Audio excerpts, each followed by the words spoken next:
Hello, welcome to job preparation guidance. আজকে একটা নতুন রিক্রুটমেন্টের নোটিফিকেশন নিয়ে এসেছি।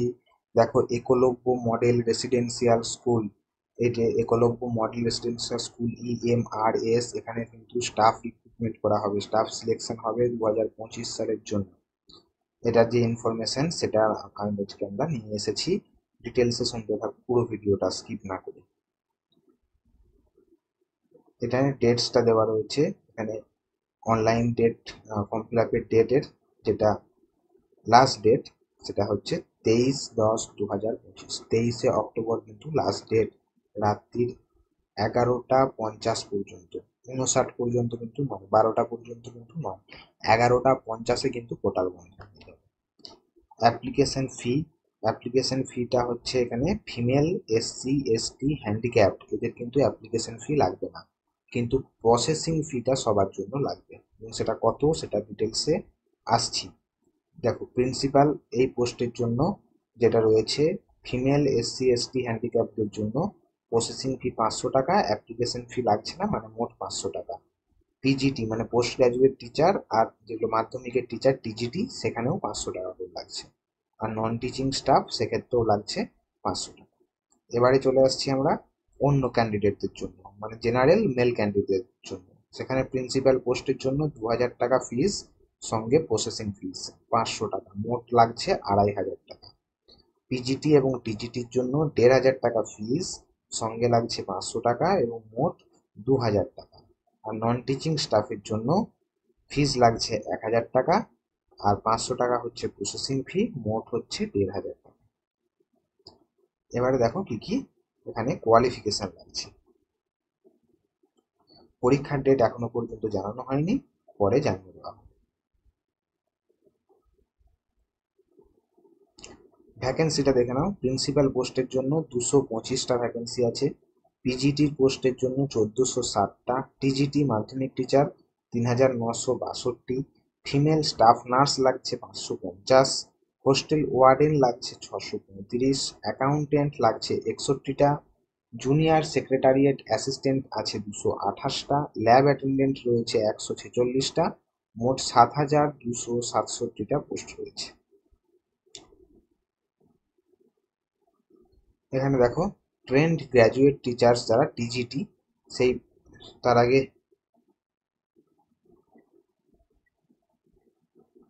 দেখো পোস্ট গ্রাজুয়েট টিচার PGT, এখানে দেখো বিভিন্ন সাবজেক্ট ওয়াইজ কিন্তু ভেঙে ভেঙে দেওয়া রয়েছে, মোট কতগুলো করে থাকছে।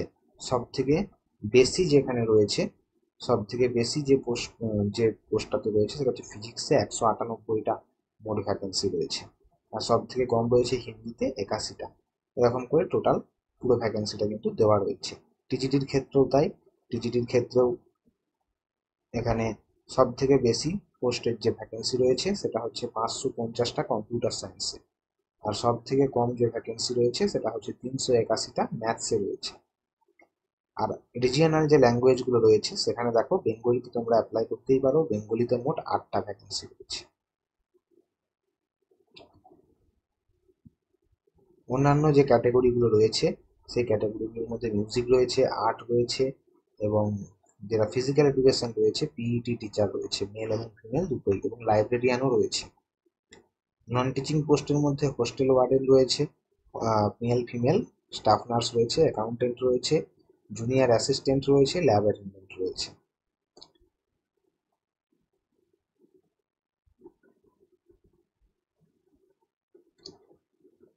প্রিন্সিপালের স্যালারি কত দাঁড়াচ্ছে, লেভেল 12, 78,800 টাকা স্টার্টিং বেসিক পে, মানে মোট স্যালারি এখানে হবে প্রায় 1 লক্ষ টাকার কাছাকাছি। পোস্ট গ্রাজুয়েট টিচার লেভেল 8-এ 47,600 টাকা বেসিক পে, স্যালারি দাঁড়াবে প্রায় 60,000 টাকার মতো।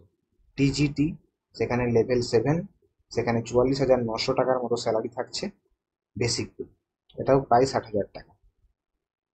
লাইব্রেরিয়ান লেভেল 7-এ পেমেন্ট করা হবে। অন্যান্য যে টিচার্স রয়েছে সেটা লেভেল 6-এ পেমেন্ট করা হবে, প্রায় 45,000 টাকার মতো স্যালারি হবে, আরও বেশি। ফিমেল স্টাফ নার্স যেটা রয়েছে সেখানে 29,200 টাকার মতো বেসিক পে থাকছে, মোট স্যালারি হবে প্রায় 40,000 টাকার কাছাকাছি লেভেল 5-এ। হোস্টেল ওয়ার্ডেনও লেভেল 5-এ, অ্যাকাউন্ট্যান্ট লেভেল 6-এ, আর জুনিয়র সেক্রেটারিয়েট অ্যাসিস্ট্যান্ট, এটা লেভেল 2 এতে 19,900 টাকার পেমেন্ট হবে, বেসিক পে। মোট স্যালারিটা 28,000-এর কাছাকাছি। আর লেভেল 1-এ ল্যাব অ্যাটেন্ডেন্টের পেমেন্ট হবে 18,000 টাকা বেসিক পে, মোট স্যালারিটা 25,000 টাকার মতো। কিভাবে কিভাবে পরীক্ষাগুলো নেওয়া হবে, কিভাবে রিক্রুটমেন্ট করা হবে? প্রথমে একটা পরীক্ষা হবে যেটা পুরোপুরি এমসিকিউ এবং ওএমআর বেসড, অর্থাৎ খাতায় কলমে ওএমআর এ পরীক্ষা দিতে হবে। এবং টায়ার 1 টায়ার 2 দুটোই তাই। এবং এরপরে হবে ইন্টারভিউ। এবং ইন্টারভিউতে এখানে টায়ার 1 এর ক্ষেত্রে কি থাকবে? রিজনিং থাকবে, রিজনিং এবং অঙ্ক থাকবে 10টা, জেনারেল অ্যাওয়ারনেস থাকবে 10টা, একাডেমিক্স থেকে তোমাদের যে যা সাবজেক্ট থেকে থাকবে 30 নম্বর। এটা পার্ট 3। পার্ট 4-এতে যেটা থাকবে অ্যাডমিনিস্ট্রেশন অ্যান্ড ফাইন্যান্স, অর্থনীতি সম্পর্কিত, শাসন ব্যবস্থা সম্পর্কিত যে কোশ্চেন। আর ল্যাঙ্গুয়েজের কোশ্চেন থাকবে 20টা, ল্যাঙ্গুয়েজ টেস্ট। মোট থাকছে 100টা কোশ্চেন, 100 নম্বরের, 1 নম্বর করে। সময় থাকবে 2 ঘন্টা। এটা হচ্ছে প্রিলিজে টায়ার 1-এর পরীক্ষা প্রিন্সিপালের জন্য। এবং টায়ার 2-এতে একাডেমিক, রেসিডেন্সিয়াল অ্যাসপেক্ট থেকে এবং অ্যাডমিনিস্ট্রেশন এবং ফাইন্যান্স থেকে মোট 40টা অবজেক্টিভ কোশ্চেন আর 15 নম্বরের ডেসক্রিপটিভ কোশ্চেন, মোট 55টা কোশ্চেন। এবং এটা হচ্ছে 55টা কোশ্চেনের নম্বর থাকবে কিন্তু 100 নম্বর, এবং 3 ঘন্টা সময় থাকবে এটা পুরোপুরি লেখা। টায়ার 3-এতে থাকবে ইন্টারভিউ, একই প্রসেসে পিজিটি হবে। পিজিটিতে জিকে থাকবে 10টা, রিজনিং থাকবে 15টা, knowledge of ICT, ICT means computer technology, এই সমস্ত কিছু নিয়ে এটা নলেজের ওপর 15টা।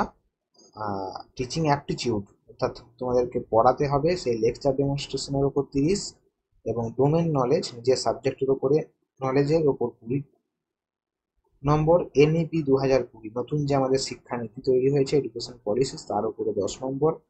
টোটাল থাকছে 100 নম্বর। এবং এই টোটাল 100 নম্বরে 2 ঘন্টা 30 মিনিটের পরীক্ষা হবে। আর ল্যাঙ্গুয়েজ কম্পিটেন্সি টেস্ট, ল্যাঙ্গুয়েজের ওপর পরীক্ষা হবে 20 নম্বরের, এবং এটা 20 নম্বরের 20টা কোশ্চেন। টায়ার 2-তে কি হবে? সাবজেক্টের ওপরে কোশ্চেন হবে, 40টা অবজেক্টিভ, 15টা ডেসক্রিপটিভ, মোট 100 নম্বর, সময় থাকবে 3 ঘন্টা একই। টিজিটির ক্ষেত্রে ব্যাপারটা একই, শুধুমাত্র দেখো ল্যাঙ্গুয়েজের ক্ষেত্রে কিন্তু 30 নম্বরের পরীক্ষা, এবং এটার জন্য কিন্তু এটা কিন্তু কাট অফের সঙ্গে যোগ হবে না, শুধুমাত্র কোয়ালিফাই, জাস্ট 5 নম্বর পাস করে গেলেই কিন্তু হবে। এবং তার পরের গুলোর ক্ষেত্রে একটু আলাদা। Hostel warden, accountant, staff nurse, junior assistant, lab attendant, এগুলো তোমরা পজ করে করে দেখে নিও ডিটেলসে কি কি থাকছে। এবারে আসছি কোয়ালিফিকেশন। প্রিন্সিপাল 50 বছরের নিচে হতে হবে বয়স প্রিন্সিপালের জন্য। এসসি এসটি ওবিসির ক্ষেত্রে সব ক্ষেত্রেই যেরকম ছাড় সরকারের নিয়ম রয়েছে সেই অনুযায়ী ছাড় পাওয়া যায়। কোয়ালিফিকেশন কি লাগবে? মাস্টার্স ডিগ্রি লাগবে, অর্থাৎ এমএ, এমএসসি, এমকম এই ধরনের মাস্টার ডিগ্রি লাগবে। সঙ্গে লাগবে একটা বিএড ডিগ্রি, বিএড যে ডিগ্রি হয় টিচার হওয়ার জন্য, সেই বিএড ডিগ্রি একটা লাগবে। অথবা যদি না থাকে তাহলে বিএড এমএড যে ইন্টিগ্রেটেড ডিগ্রি সেটা থাকলেও হবে, এবং 50% নম্বর কিন্তু সব ক্ষেত্রেই দরকার। যদি না থাকে সেক্ষেত্রে 4 বছরের ইন্টিগ্রেশন গ্র্যাজুয়েশন কোর্স যদি কারোর থাকে, যেটা আমাদের বিএড প্লাস বিএসসি বা বিএ প্লাস বিএড এই ধরনের কোর্স থাকে, সেটাও তাহলে তারা এলিজিবল। এক্সপিরিয়েন্স কি থাকবে না, এখানে কোনো এই ধরনের কোনো পোস্টের ওপর 9 বছরের এক্সপিরিয়েন্স থাকতে হবে। অথবা এর আগে যদি কোনো জায়গায় প্রিন্সিপাল ছিল তাহলে কিন্তু সেটা 9 বছর না হলেও হবে, কিন্তু থাকলেই হবে। আর কোনো টিচার হিসাবে এক্সপিরিয়েন্স থাকতে হবে 12 বছরের। কোনো অ্যাডমিনিস্ট্রেটিভ পোস্টে যদি থাকে তাহলে 9 বছরের এক্সপিরিয়েন্স, টিচার হিসাবে যদি থাকে তাহলে 12 বছরের এক্সপিরিয়েন্স, আর প্রিন্সিপাল হিসাবে যদি থাকে তাহলে থাকলেই হবে, এক্সপিরিয়েন্স থাকলেই হবে। কত বছর সেটা ইম্পর্টেন্ট। এবারে আসি পিজিটি। পিজিটির ক্ষেত্রে এখানে আমাদের ইন্টিগ্রেটেড যে পোস্ট গ্রাজুয়েটেড হয়, ইন্টিগ্রেটেড এমএসসি, এমএ এই ধরনের কোর্স করা থাকলে হবে, তার সঙ্গে লাগবে বিএড। অথবা মাস্টার ডিগ্রি, যে কোনো master degree, MA, MSc, MCom subject wise, এবং তার সঙ্গে লাগবে বিএড। অথবা 3 বছরের বিএড এমএড কোর্স যদি একসঙ্গে করা থাকে সেটাও হবে, সেক্ষেত্রেও চলবে। 4 বছরের ইন্টিগ্রেটেড যে গ্র্যাজুয়েশন ডিগ্রি হয়, যেখানে বিএড একটা কম্পোনেন্ট হিসাবে থাকে, সেটাতেও তারাও কিন্তু এলিজিবল। এবং কোন কোন সাবজেক্টের জন্য কোন কোন সাবজেক্টে মাস্টার ডিগ্রি থাকলে এলিজিবল, সেটাও কিন্তু এখানে দেওয়া রয়েছে।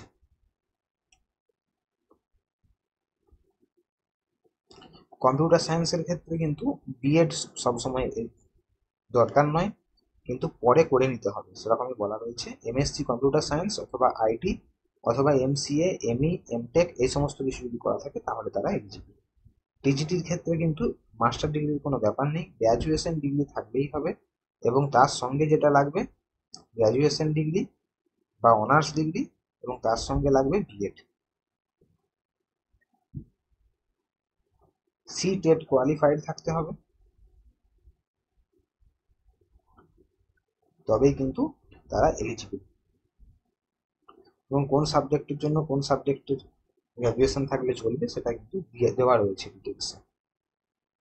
আর্ট টিচারের জন্য ব্যাচেলার্স ডিগ্রি থাকতে হবে, drawing, painting, sculpture art, graphic art, fine arts, visual art, এই সমস্ত সাবজেক্টের। মিউজিক টিচারের ক্ষেত্রেও একই টাইপের। ফিজিক্যাল এডুকেশন টিচারের ক্ষেত্রে বিপিএড থাকতে হবে, অথবা ফিজিক্যাল এডুকেশনের যে কোনো গ্র্যাজুয়েশন ডিগ্রি থাকলে কিন্তু হবে।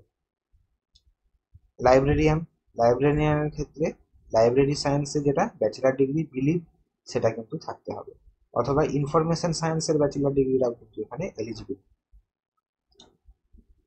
ফিমেল স্টাফ নার্স, এক্ষেত্রে কিন্তু বিএসসি নার্সিং করা থাকতে হবে, বিএসসি নার্সিং করা থাকতে হবে, তাহলে কিন্তু তোমরা এলিজিবল।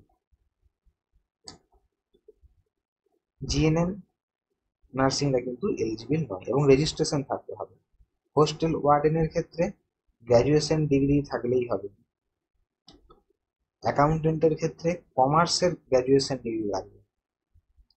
জুনিয়র সেক্রেটারিয়েট অ্যাসিস্ট্যান্টের ক্ষেত্রে উচ্চ মাধ্যমিক পাস হতে হবে, এবং 35টা ওয়ার্ড যে আমরা টাইপ করতে পারবে সে ইংলিশে, এবং 30টা ওয়ার্ড হিন্দিতে, যে কোনো একটা, এই দুটোর মধ্যে যে কোনো একটা, তার কিন্তু সার্টিফিকেট লাগবে। ল্যাব অ্যাটেন্ডেন্ট মাধ্যমিক পাস হলেই হবে, এবং মাধ্যমিক পাসের সঙ্গে এই ল্যাবরেটরি অ্যাটেন্ডেন্টের সার্টিফিকেট কোর্স করা থাকতে হবে, অথবা যদি উচ্চ মাধ্যমিক সায়েন্সে পাস থাকে তাহলেও তারা এলিজিবল, তাহলে আর ল্যাব অ্যাটেন্ডেন্টের কোর্সের কোনো প্রয়োজন নেই। এই হচ্ছে ডিটেলস। যারা এলিজিবল হচ্ছ তারা অ্যাপ্লাই করতে পারো। একদম মাধ্যমিক লেভেল থেকে বিভিন্ন ধরনের পোস্ট রয়েছে, মাস্টার ডিগ্রি পর্যন্ত এলিজিবল থাকতে পারো। প্রিন্সিপাল ছাড়া আর কোনো পোস্টে কিন্তু এক্সপিরিয়েন্স লাগছে না। বয়সটা ম্যাক্সিমাম 40 বছর, প্রিন্সিপালের পোস্টের জন্য হচ্ছে 30 বছর। এটা হচ্ছে Eklavya model school of model residential school, Eklavya model residential school.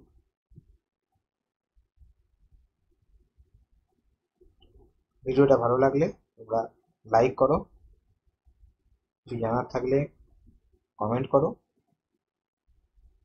আর চ্যানেলটা সাবস্ক্রাইব করে বেল আইকনটা প্রেস করে রাখো। নতুন নতুন আরো অনেক রিক্রুটমেন্টের নোটিফিকেশন তোমরা পেয়ে যাবে। লাস্ট ডেটটা কিন্তু খেয়াল রাখবে তোমরা, লাস্ট ডেট হলো 23/10/2025, রাত্রির 11টা 50।